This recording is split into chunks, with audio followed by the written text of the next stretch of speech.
Olá, muito bom dia a todos. Neste domingo a gente tem a satisfação em receber aqui no estúdio do Diálogo Franco a doutora Mara Stievani. Isso Acertei? Mesmo. Isso mesmo. Maravilha. Doutora é psicóloga, é psicoterapeuta, e nós vamos falar hoje sobre um assunto, basicamente, vamos falar sobre educação dos filhos, um assunto importantíssimo. Bom dia, doutora, prazer em recebê-la aqui. Bom dia, Carlos, bom dia a todos os espectadores da Band, é um prazer. Prazer é nosso em recebê-la. Doutora, vamos começar pelo seguinte, a educação moderna fracassou, onde nós erramos tanto? A gente vê essa convulsão toda aí, onde é que nós falhamos? Olha, Carlos, eu não posso dizer assim que a educação moderna falhou, né? Eu acho até que nós temos que esperar um tempo para o passado nos dar a condição de fazer uma análise, né? Para opções futuras. Mas a educação moderna, ela por ter passado a centralizar na criança como diretriz, como instrução para o que fazer, ela erra aí, né? Então... Seria chamada superproteção, não? Olha, seria a supervalorização da criança como indivíduo. A criança é um indivíduo, né? Mas supervalorizar essa criança no sentido de deixar ela fazer as escolhas e dar as diretrizes das ações dos adultos... Isso é errado. Isso é errado, isso é falho. E como nós deveríamos nos conduzir nesse caso? Bom, a educação tradicional, a educação que você recebeu, que eu recebi, e que também meus filhos, acho que receberam um molde de educação mais tradicional, ela dá aos pais o direito da escolha e o dever da escolha, de como conduzir a rotina, o dia a dia dos seus filhos, como passar essa ética, os princípios. Doutora, e esse norte que é oferecido aos filhos, como você está colocando, até que idade, mais ou menos, deve ser conduzida a coisa dessa forma, com os filhos? Olha, nossos filhos vão precisar dos pais por muito tempo, né? E mesmo numa idade adulta, quando eles já estejam produzindo né, os seus próprios recursos, nós ainda temos que ser referência deles. E esse ambiente familiar tem que ser sempre alimentado, nutrido, seria isso? Isso mesmo. É lógico que cada etapa das crianças e dos jovens vai exigir dos pais tanto maior reconhecimento dos direitos deles, como menos ação de trabalho, né? Mas a referência dos conceitos, da ética, eles ainda vêm procurar na gente muitas vezes.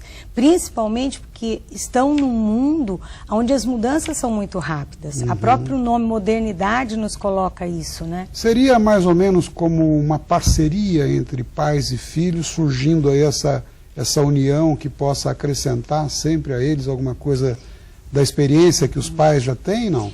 Uma parceria, mas que durante um bom período, até o início da idade adulta, os pais comandam. É exatamente isso. Doutora, eu queria que você falasse também sobre a psicanálise, né, e as mudanças das últimas décadas e as consequências na educação dos filhos. Então, né, eu acho que não é a primeira vez, nem a única ciência que produz, que faz descobertas e nos traz reflexões maravilhosas, mas que também produz algumas ações iatrogênicas. Eu acho que alguns estragos em linguagem popular? Isso mesmo, alguns estragos. Acho que não é a primeira vez que nós estamos frente a uma ciência que produz isso. E como a gente se defende disso? Porque hoje é moda, procura um psicanalista. Eu acho que nós temos que viver um pouco isso, né?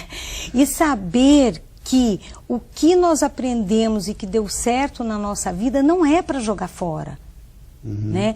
Então, assim, o modismo não pode levar embora as coisas boas. Isso, as coisas boas, aquilo que nós absorvemos da nossa educação. Né?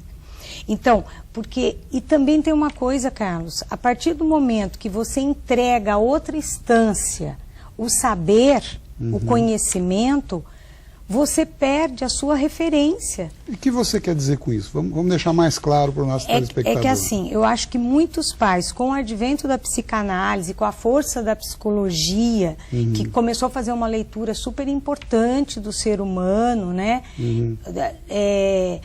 Os pais se sentiram fragilizados. Porque antes a criança se venderam essa técnica toda. Isso. Então vai lá que a psicóloga resolve? Seria mais ou menos isso? E daí o que acontece? Eles se sentem fragilizados na hora de se colocar em casa com os seus filhos.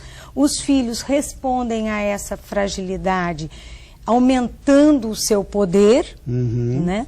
Então, e daí os pais têm que levar lá para a psicóloga e falar, dá um jeito. O conflito já foi estabelecido. Já foi estabelecido. E foi estabelecido muito antes, porque o conflito começou dentro da cabeça dos pais. Então, doutora, eu queria que você falasse também, o assunto é muito amplo, essas observações suas são pontuais, aliás, a meu ver, fantásticas. Eu já lhe conhecia em palestras que assisti, inclusive em escola de inglês, com um público bem diversificado. Mas eu gostaria que você abordasse um ponto agora também, que faz parte da sua especialidade, que é o seu trabalho sobre sexualidade humana. Aí também houve uma revolução. O que se faz hoje nesse meio? Como é que a psicóloga, no caso, pode orientar, pode oferecer o norte, mais uma vez? Olha, acho que a psicóloga ajuda, em primeiro momento, muito mais os pais. Porque, embora com toda a nossa revolução sexual e tudo mais, os pais ainda não estão prontos, assim como muitos profissionais, para falar de sexualidade. Eles ainda não sabem como abordar esses filhos, até porque os filhos falam, não quero ouvir, eu aprendo com os meus amigos, né? Então, o psicólogo ajuda muito os pais e aborda os jovens, quando eles estão no consultório ou em palestras, da forma mais direta possível, né? Não a direta que tem que ser um linguajar vulgar ou ruim, mas um linguajar que o jovem conhece, né? E que fala de sexualidade além da reprodução, além do corpo humano, mas fala do prazer, fala além da doença, né? Mas fala do amor, e coloca a diferença entre o desejo e a cabeça, a consciência. Depois. Isso, né? E essa abordagem é feita de maneira franca e direta, o máximo possível, sem ser chula, no caso. Isso, e o jovem aceita muito bem, ele gosta. E o nível, ele absorve bem, o nível mais elevado? Muito bom. O assunto é tão interessante que a gente vai voltar a ele. Tá certo. Eu vou pedir um minutinho de licença a todos, a gente vai para um breve intervalo e já volta. Continue conosco, até já.